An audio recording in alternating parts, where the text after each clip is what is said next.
نحمده ونصلي على رسوله الكريم. الله لا إله إلا هو الحي القيوم. Allah şu zati ki şundan başka alem cihanda hiçbir ma'budu yok. Allahu la ilahe illahu. Allah şu zati ki şundan başka alem cihanda hakikatte bir hakimi yok. El hayy, Allah ki diri. El kayyum, alem cihanı saklap duran şol. La te'khuduhu sineh. Allah Teala emrikmeklik yok. Şort vurmak yok. Ve la nevm. O şeyle bir Hudayı ki ona uklamaklık da yok. Mettekade sahibete, zinanası da yok. Ve la velede, oğlunuşa da yok. Leyse kemitlihi şey, bir vatta adam oylanıyor, Allah nezir zatka, Allah Teala ödünün haber veriptir, leyse kemitlihi şey, hiçbir de sönüyalık dedi. Ve huves semi'ul basir, Allah min şeneva-u binadid. Şeyle bir zati ki yut'imu, alem cihana idiriptu. 10 tane, 8 tane, 15 tane mimanın olsa idirecek olsan, kendi atlan teyasının olmalı. Ama Allah şeyle bir zati ki yut'imu, alem cihana idiriptu. Ama öyle muhtaç değil, ve la yut'am, Allah idirilmeye. Ve la yet'amu, Allah Teala şeyle bir zati ki imeye. La şerike lehu, Allah ki onun hiçbir şeriki yok. Ve la vezire lehu, Allah ki onun veziri yok. Ve la nidde lehu, Allah ki onun mukabilinde hiç kim yok. Ve la misle lehu, Allah ki onun manandında hiç zat yok. Ve la mu'ine lehu, Allah ki onun hiçbir kömekçisi yok. Elhamdülillahillezî lem yettehiz velede ve lem yekun lehu şerikun fil mulk ve lem yekun lehu veliyyun mine'd-zulli ve kebbirhu tekbira. Şeyde bir zati var, onun adına Allah diyelim. Halikas semavati vel ard, asmanları yaradan şol. Vel ard, yer yerden de şol. Refa'as semavat, asmanları kaldırıptır bi gayri amet. Bidûn-i sütûni ki teravne hazır görer yalak. Asmanlar baş aşağı dur. Ama aşağında sütun yok.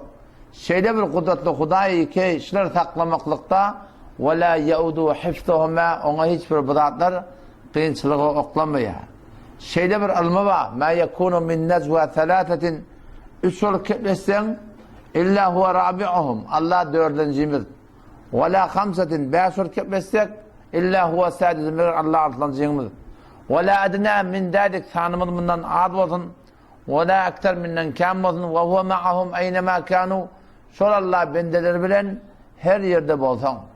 Ve huvellezî, Allah şol zati ki enzede mines semâi mâ, defeden yağın yağdırıyan şol. O da ne yapar yağdırıya? Bi kadar, bi endaze yağdırıya. İstese kâni veriya, volya, teyl volya, bela volya. İstese rahmeti endaze yağdırıya, bendelerine rahmet bolup düşüyor. Şöyle bir zati ki yulicul leyle fin nehar, giyeceğini günnüde sadiyan şol Huday şol. Ve yulicul nehare fil leyl, günnüde giyeceği sadiyan şol. Yukaddirul leyle ve nehar, giyeceğini günnüde uloldup kıyıt kaltıyan şol. Endade veren şol. Şeyde bir zati ki halakal insane min nutfe, Adam zadi bir tane damcası hudan yarattı. فَاِذَا هُوَ خَصِيمٌ مُبِينٌ, ortam insan bugün Hudayın kar edip Allah düşman mulp etti. وَضَرَبَ لَنَا mesela Allah'a mesal oluptur insan. Allah nezir zatka, Allah başarıya mıka, başarmaya mıka, وَنَسِيَ خَلْقَ öd hılgatın yarattan çıkarıptır. İnsan Allah'ını tanıyacak olup, Allah'ın hakikatini yetecek olup başına öd hılgatını yarattan çıkarıptır. Adamlar hetmin ölecek Müslüman doğun. Ölümden sonra bir zindagi var. Şu ebedi zindagiden çıkayım Allah Teala bize iyi verip şu dünya. Uğurlayıp dirilmekten hakkında her vakit her zamanlar adamlar olup da şek ediptirler. O dünya gidip gelen bağ mı diyen hemişe boluptur. Şu zamanında bolsuyor alak. Allah Teala şoları anandırmadan çıkayım, öyle pak kelamından muhtelif mesallara itiyor. Muhtelif tahsallara itiyor. Adamlara oylanmaklığa meydan veriptir Huday Teala. وَمِنْ آيَاتِهِ أَنَّكَ تَرَى الْأَرْضَ خَاشِعَةً فَإِذَا أَنْزَلْنَا عَلَيْهَا الْمَاءَ اهْتَزَّتْ وَرَبَتْ إِنَّ الَّذِي أَحْيَاهَا لَمُحْيِي الْمَوْتَى إِنَّهُ عَلَى كُلِّ شَيْءٍ قَدِيرٌ. وَمِنْ آيَاتِهِ, Allah'ın nişanelerinden bir nişani, evlep dirilmekten hakkının hakkında Allah Teala Oylan niye? Nemeni? Enneke teral arda haşiyatin yeri oruyardın. Çelem çeş olup yatı ilerlekep orak evderini. Orak orarla. O zaman samanını yığınarla. Arpa boğdayı ammara tararla. O zaman aktımısın önünde tarıl pol yatı. Bir ay yağın yağınak hisset görmeye. 2 ay yağın yağmaya hisset görerek. 3 ay yağın yağmaya. Kavatlar bolya Türk mezarda bolan da 6 ayla bir yağın yağmadı. Hem bilat koruyor.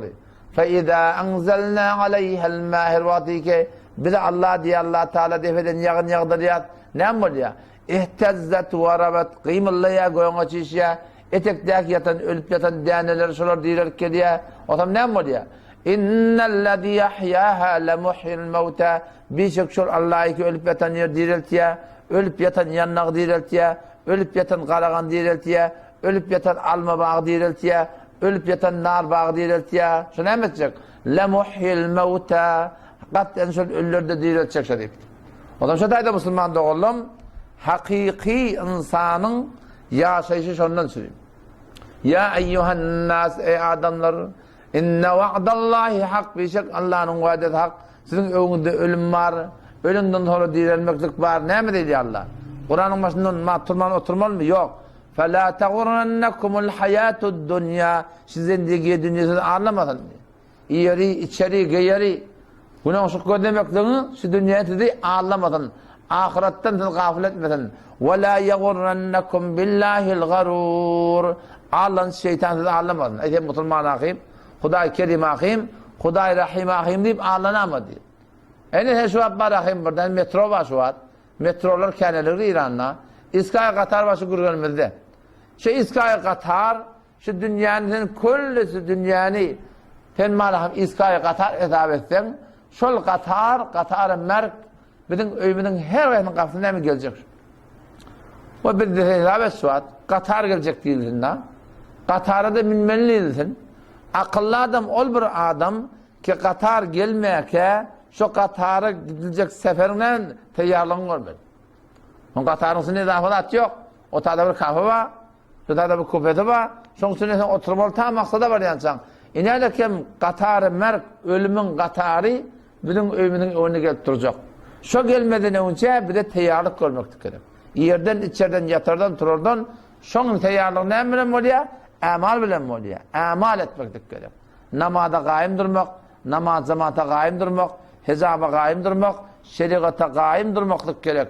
Ta ki bizim ebedi zindegimiz, ebedi zindegi bir yıllar, 2 yıllar, 10 yıllar, 100 yıllar, 1000 yıllar, 100.000 yıllar, 1 milyon yıllar, ebed insan ebedi bir mahluk.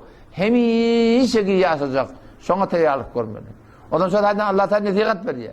Ya eyyühellezine amenu ey iman getiren adamlar la tulhikum amwalukum ve la evladukum an zikrillah sizin mallarınız, sizin oğlunuz, çocuklarınız, yer yurdunuz, bağ bakçanız, siz gafil etmesin Allah'a ve yaşamaklıktan. Şu gafil etmesin. Huda siz istifade etmesin demektir. وَمَنْ يَفْعَلْ ذَٰلِكَ فَاُولَٰئِكَ هُمُ الْخَاسِرُونَ Her kim dünyanın malının iyinin süparsına, günahının iyinin süparsına, kıyametten gafil olsa, şular hakikatte ziyan çekecek adamlar. Hakikatte ziyan çekecek adamlar. O zaman şu da ne hemen yatlamalı? Ölümü köpten köp yatlamaklık gerek. Sondan ölüm var. Hasan da gelecek öyle de. Kavatlarda bir bolyandır birden de önünden dolanında bir şappa bir çıkıyor. Hey hem tane neymiş yani? Aynı şu doğrultusunda Hazreti İsrail Aleyhisselam gelecek benim önümde. Ne yaparım gelecek? Ne yaparım çıkacak? Belli değil.